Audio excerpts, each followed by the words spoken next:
Dear learners, today, the focus of my presentation is Constituents of Educational Management Planning, Organizing, Controlling, Administration and Supervision. Let us try to understand various constituents of educational management. Educational management is a complex and multifaceted process that involves various constituents or components to ensure the effective operation of educational institutions. These constituents collectively contribute to the development and delivery of quality education. Let's explore each constituent in detail with examples. 1. Planning involves setting educational goals, objectives, and strategies to achieve desired outcomes. It is the foundation of effective educational management. Functions, curriculum planning. Educational institutions plan their curriculum to align with educational standards and meet the needs of students. For example, a high school may plan a science curriculum that covers biology, chemistry, and physics over 3 years. Resource planning. Planning involves identifying and allocating resources such as teachers, materials, and facilities to support educational activities. Strategic planning. Schools engage in strategic planning to formulate long-term plans and visions for the institution.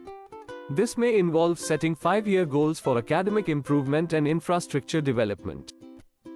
2. Organizing focuses on arranging resources, personnel, and activities in a structured manner to achieve educational goals efficiently.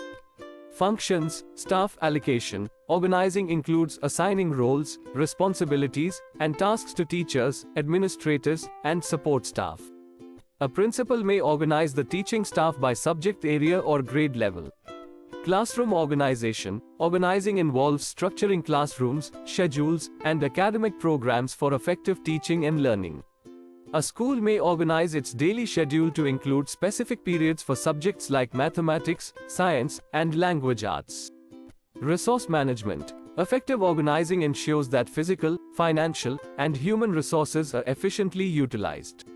This might involve organizing a school library to categorize and manage books effectively. 3. Controlling involves monitoring, evaluating, and regulating educational processes and outcomes to ensure they align with established plans and standards. Functions, assessment and evaluation. Controlling includes implementing assessment methods and evaluating student performance, curriculum effectiveness, and teaching practices. For example, standardized tests are used to assess student learning. Quality assurance. Schools employ controlling to ensure that educational standards and benchmarks are met. Regular audits and quality assessments help maintain and improve educational quality. Budget control. Controlling also extends to monitoring and managing financial resources to ensure they are used efficiently and effectively. Financial reports are used to track budget allocations and expenditures. 4. Administration. Educational administration refers to the overall management and leadership of educational institutions. Functions, policy implementation. Administrators are responsible for implementing and enforcing school policies, rules, and guidelines. For example, a principal ensures that discipline policies are consistently applied. Decision-making. School administrators make informed decisions on various matters, including academics, personnel, budgets, and overall school operations. Decisions may include adopting new educational technologies or hiring additional staff. Leadership. Effective administration involves providing visionary leadership to create a positive school culture and promote a conducive learning environment. An administrator may lead initiatives to improve school climate or enhance parent engagement. 5. Supervision involves overseeing and supporting teachers and staff to ensure the quality of instruction and educational services. Functions, teacher development. Supervision includes providing professional development opportunities, mentoring, and coaching to improve teaching practices. For instance, a principal may observe a teacher's class and offer feedback for improvement. Classroom observation. Supervisors conduct classroom observations and feedback sessions to evaluate and enhance teaching quality.